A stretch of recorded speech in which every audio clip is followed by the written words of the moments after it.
Welcome back to Andy and Anna Talks, where we explore the deepest questions of modern life.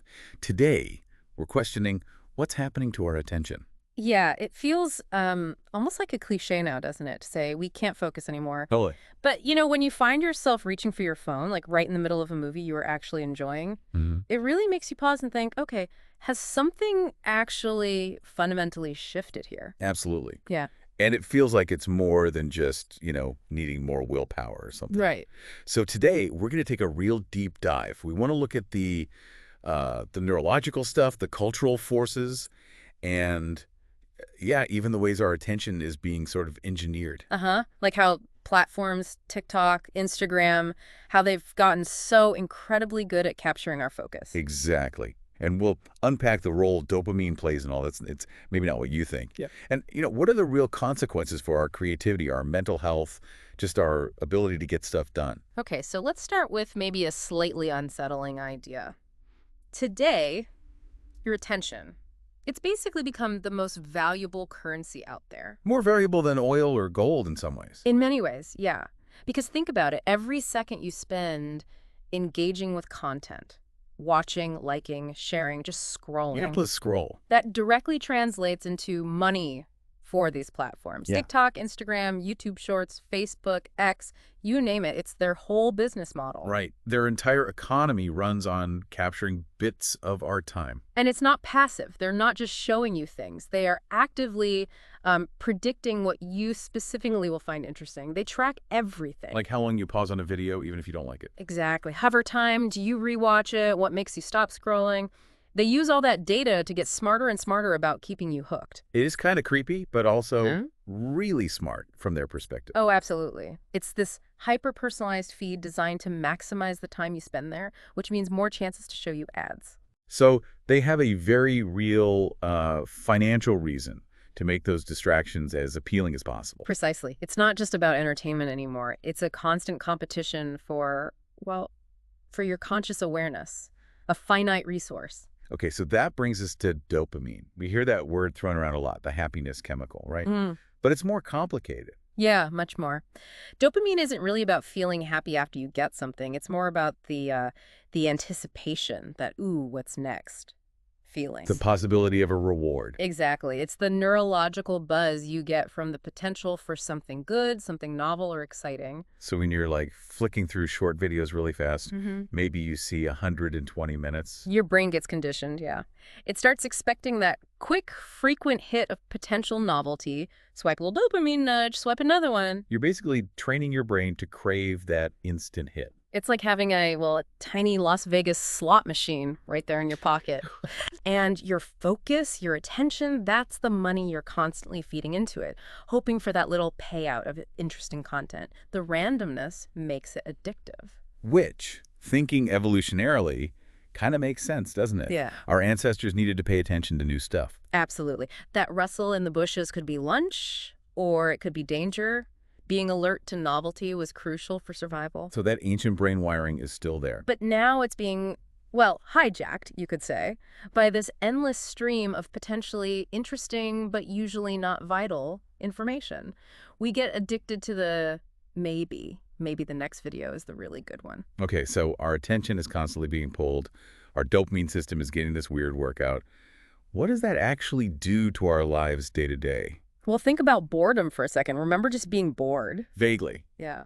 Waiting for the bus, maybe? Right, those moments. And often that's when your mind would just wander, right? You daydream, maybe hum something, connect ideas unconsciously. It was almost like fertile ground for random thoughts, maybe even creativity. Exactly. But now, boredom feels uncomfortable, almost like a threat.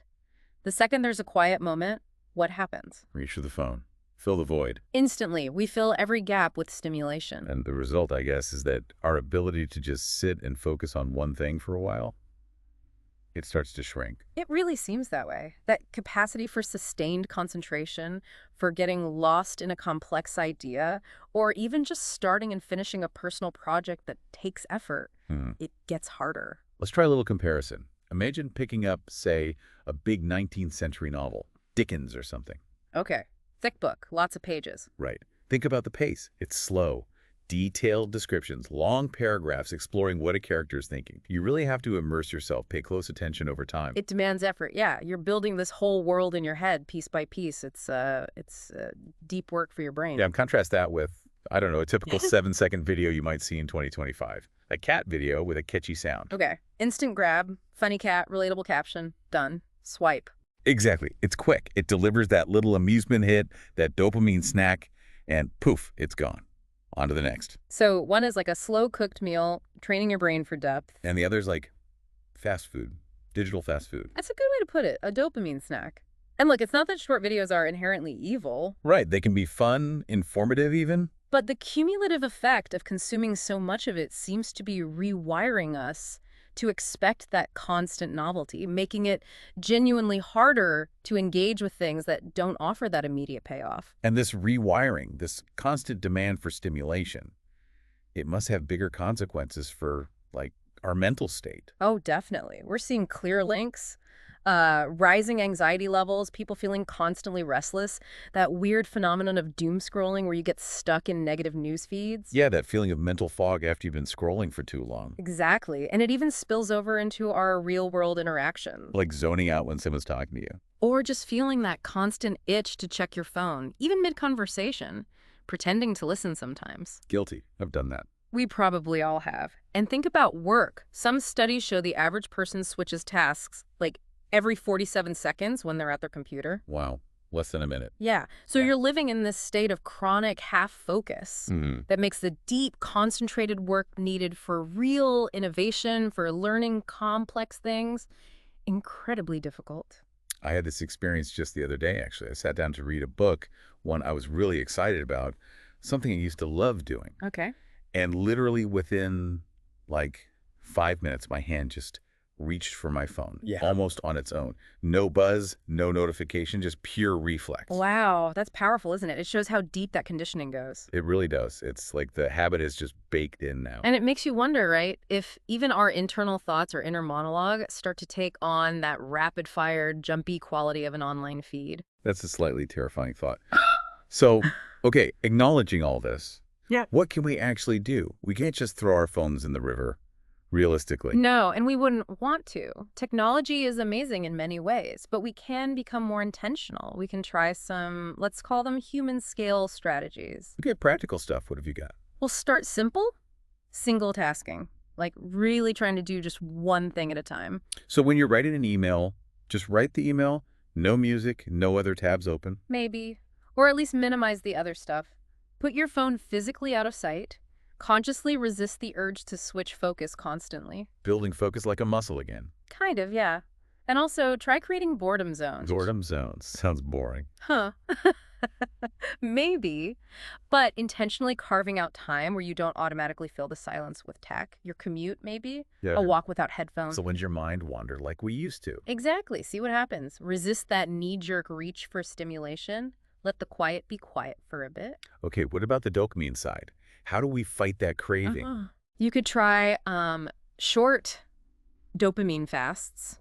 Nothing extreme, maybe just an hour or an evening where you consciously stay off social media or whatever your main time sink is. Just see how it feels. Yeah, observe the withdrawal, notice the urges.